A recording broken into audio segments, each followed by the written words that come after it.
వృషభం వారికి గనక చూసుకున్నట్లయితే మీకు మీ యొక్క రాస్యాధిపతి అయినటువంటి శుక్రుడు పంచమ స్థానంలో ఆలోచనా స్థానంలో కూర్చొని రెండో స్థానంలో ఉండే కుజుడు వీక్షిస్తున్నాడు. అయితే ఇప్పుడు ప్రస్తుతం కేతువుతో ఉన్న శుక్రుడు కేతువుతో ఉన్న శుక్రుడు ఆగస్టు 2 నుంచి 6వ భావంలోకి 5వ భావంలోకి వెళ్తున్నాడు. న్యాచురల్ 6th హౌస్ అది లగ్నం నుంచి ఆ రాశి నుంచి 5th హౌస్ అవుతుంది. మరి దీనివల్ల కలిగే ఫలితాలు, ఏ దేవతారాధన చేసుకోవాలి, ఎటువంటి విషయాల పట్ల మీరు జాగ్రత్తగా ఉండాలి అనేటువంటి అంశాలు చెప్తుంది నేనైనప్పటికీ చెప్పిస్తుంది సాక్షాత్ లలిత అమ్మవారిగా భావిస్తూ ఆ లలితాంబిక అమ్మవారి యొక్క అనుగ్రహం వృషభం వారికి పరిపూర్ణంగా కలగాలని మనస్ఫూర్తిగా కోరుకుంటూ, ఇక్కడ ఈ శుక్రగ్రహం పంచమంలో ఆలోచన స్థానంలో ఉన్నందుకు మీ యొక్క ఆలోచన సంబంధించినటువంటి విషయం మీద ఎఫెక్ట్ చూపిస్తూ ఉంటుంది. అంటే మీరు ఏదైనా ఒక షేర్ మార్కెట్ పరంగా ఒక ఫలానా షేర్స్ కొందాం అనుకుంటున్నారు, లేకపోతే అమ్మేద్దాం అనుకుంటున్నారు, మీ డెసిషన్ కరెక్టా కాదా అనేది ఒక్కసారి చూసుకోండి. రెండవ విషయం ఏంటంటే, ఇక్కడ మీకు పంచమ స్థానం అనేటువంటి సంతాన స్థానము, ఫ్రెండ్స్, ప్రేమ వ్యవహారాలు, ఈ యొక్క విషయంలో ఎక్కడైనా రాంగ్ స్టెప్ పడుతుందా, తొందరపడి వీళ్ళతో మనం ఫ్రెండ్షిప్ చేస్తున్నామా, తొందరపడి వీళ్ళతో లవ్లో పడ్డామా, లేకపోతే తొందరపడి ఏదైనా రాంగ్ స్టెప్ పడుతుందా అనేటువంటిది 1కి 4 సార్లు ఆలోచించండి.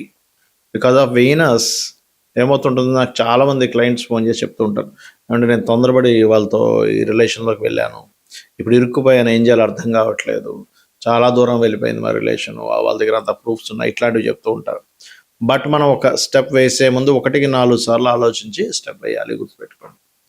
అలాగే మరి ఇక్కడ ఏదైనా ఒక మంచి ఫలితం ఇవ్వాలి కదా అన్నప్పుడు ఎవరైతే వృషభం వారు ఉంటారో లక్ష్మీ నరసింహస్వామి ఆలయాలకు వెళ్ళడము లేదా తిరుపతికి వెళ్ళడము చేసినట్లయితే పంచమ స్థానం అనేటువంటిది ఉపాసనా స్థానంగా చెప్తూ ఉంటారు. ఎప్పుడైతే శుక్రుడు అక్కడ ఉన్నాడో, శుక్రుడు కుజుడు ద్వారా చూడబడుతున్నప్పుడు ఇదేంటంటే పర్టికులర్గా మనం చూడండి, ఒక్కోసారి ఎవరైనా స్త్రీమూర్తితో మనం కమ్యూనికేట్ చేసేటప్పుడు ఒక్కొక్కసారి సరదాగా అన్నమాట అది సీరియస్ అయిపోతూ ఉంటారు వాళ్ళ అవతల వాళ్ళకి, ఒకసారి సీరియస్ మ్యాటర్ కింద మారుతూ ఉంటుంది.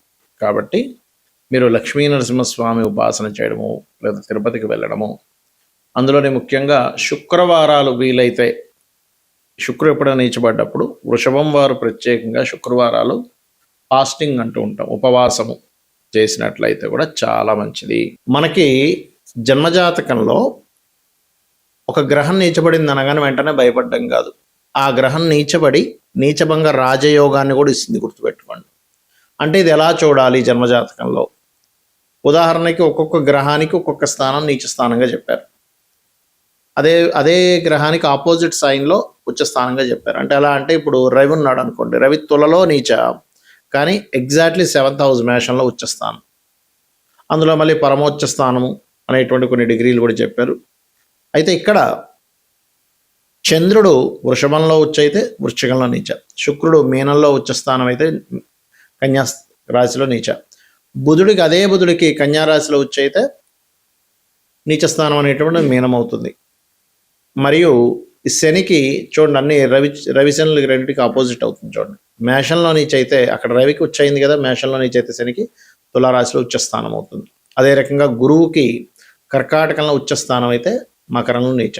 అంటే ఏమీ లేదు, ఇక్కడ ఆ ఉచ్చ నీచ స్థానాలకి కారకత్వాలకి మీరు కనుక కరెక్ట్గా అర్థం చేసుకుంటే, గురువు అంటే టీచర్, విద్యాస్థానంలో ఉచ్చ పొందుతాడు. అంటే టీచర్ ఎప్పుడు కూడా స్టూడెంట్స్కి నేర్పే విషయంలోని, విద్యా సంబంధించిన విషయంలో ఎంత విద్య నేర్చుకుంటూ ఉంటే అంత గొప్ప గురువు అవుతాడని అర్థం. మరి ఇక్కడ ఈ గురువు, అదే గురువు కనుక మకర స్థానంలోకి వెళ్ళినప్పుడు అదొక వృత్తిగా తీసుకొని అనుకుంటుంటే మాత్రం అక్కడ అంటే ఆయన ఏదో ఒక ప్రొఫెషన్గా తీసుకుంటున్నాను, నాకు గురుత్వ సంబంధించిన లక్షణాలు కాదు, అవన్నీ కాదు అని అనుకుంటుంటే అతని యొక్క ఇది తగ్గుతూ ఉంటుంది. ఆ రకంగా ఒక్కొక్క గ్రహానికి, అంటే రాహుకేతులకి వృషభము అండ్ వృశ్చికం అవుతాయి ఉచ్చ స్థానాలు, అదే రివర్స్ అయితే నీచ స్థానాలు అవుతాయి. కుజుడికి మళ్ళీ అగైన్ కుజుడికి కర్కాటకం నీచ, మకరం ఉచ్చ. అయితే ఇక్కడ ఎప్పుడు కూడా మీ జన్మజాతకంలో మీకు 12 లగ్నాల్లో, అంటే మేషం నుంచి మీనం వరకు ఉండే లగ్నాల్లో ఏ లగ్నం అయిందో ముందు చూసుకొని, ఒక గ్రహం నీచబడింది, ఫైన్, నీచబడింది, ఆ యొక్క మహాదశలు అంతర్దశలు వచ్చినప్పుడు కొంత ఇబ్బందికరంగా, కొంత స్ట్రెస్ఫుల్గా ఉంటుంది, రైట్. కానీ అదే గ్రహం గనక నీచభంగ రాజయోగం ఏర్పడింది అనుకోండి. ఎలా ఏర్పడుతుంది నీచభంగ రాజయోగం? ఆ గ్రహాన్ని అంటే నీచబడ్డ గ్రహాన్ని ఇంకొక నీచబడ్డ గ్రహం చూసినా నీచభంగ రాజయోగం. ఆ నీచబడ్డ గ్రహాన్ని ఇంకో ఉచ్చగ్రహం చూసినా నీచభంగ రాజయోగం. ఆ నీచబడ్డ గ్రహం ఏ రాశిలో అయితే ఉందో ఆ రాశ్యాధిపతితో కలిసి ఉన్నా వీక్షిస్తున్నా నీచభంగ రాజయోగం.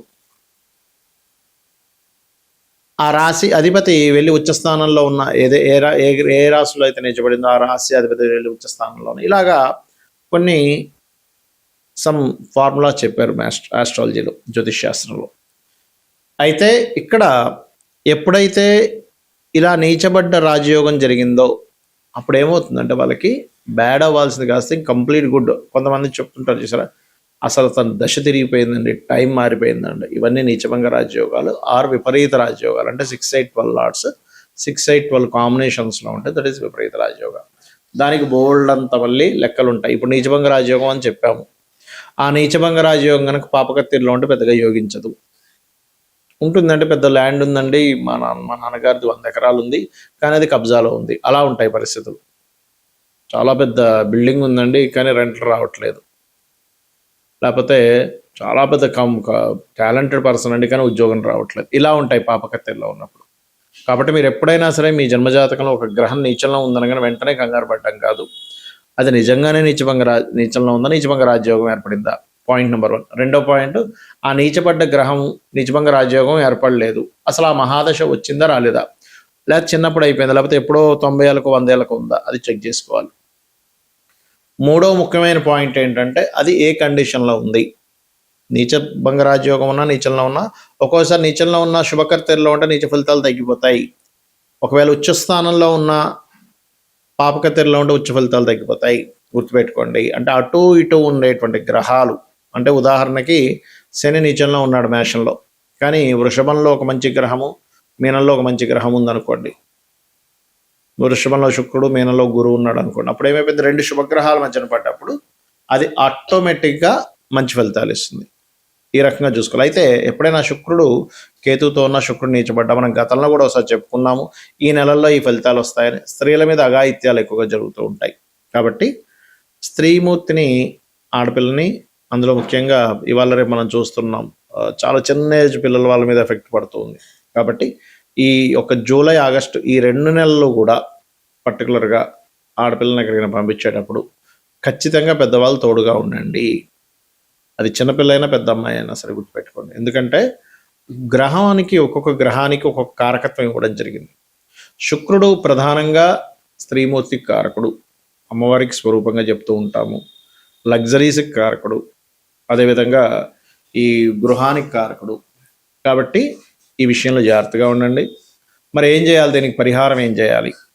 గోసేవ చేసుకోగలము అనుకుంటే తీపి చపాతీలు గోగు పెట్టడం మంచిది. దానం ఇవ్వగలము అని అనుకుంటే కందులు 1 అండ్ మన ఈ యొక్క బొబ్బర్లు. అయితే శుక్రుడు ఎప్పుడైతే నీచ స్థానంలోకి వెళ్ళి కుజుడు యొక్క సంబంధం కలిగిందో రెసిషన్స్ అనేటువంటి వస్తాయి కొన్ని దేశాల్లో. శుక్రుడు ధనానికి కారకుడు అయినటువంటి శుక్రుడు నీచ స్థానంలో ఉంటూ కుజుడు ఎప్పుడైతే వీక్షిస్తున్నాడో బయట చాలా కంట్రీస్లో, మంచి పెద్ద పెద్ద కంట్రీస్ అనుకునేటువంటి కంట్రీస్లో రెసిషన్ అనేటువంటిది రానుంది. గుర్తుపెట్టుకోండి, ఇది చాలా చాలా జాగ్రత్తగా ఉండాలి. అలాగే కాస్త వాహనం మీద వెళ్ళేటప్పుడు వాహనానికి కారకుడు శుక్రుడు కాబట్టి వాహన సంబంధమైన కారకుడికి కుజుడు దృష్టి ఉంది. కాబట్టి గోచారంలో కాస్త వాహన ప్రమాదాలు ఎక్కువగా ఉంటుంటాయి. కావున మీరు వాహనం మీద వెళ్ళేటప్పుడు మీ పర్సనల్ చార్ట్లో కనుక 4-8 కాంబినేషన్ వచ్చింది, ఆ 4-8 కాంబినేషన్ పాడైంది. 4-8 కాంబినేషన్ ఉంటే వేరు, మళ్ళీ బాగుంటే తాతగారు ఆస్తి వస్తుంది ఈ జాతకుడికి, కానీ బాగోకపోతే యాక్సిడెంట్ యోగాన్ని ఇస్తుంది. అంటే కండిషన్ ఎలా ఉందనేటువంటి చూడాలి. కాబట్టి ఇవి చేస్తూ మీరు లలితా సహస్రనామాలు రోజు చదవడంగానే వినడంగానే చేయండి. ఖచ్చితంగా ఎటువంటి ఇబ్బంది కలగకుండా మీకు బాగుండడం జరుగుతుంది. శ్రీమాత్రే నమః.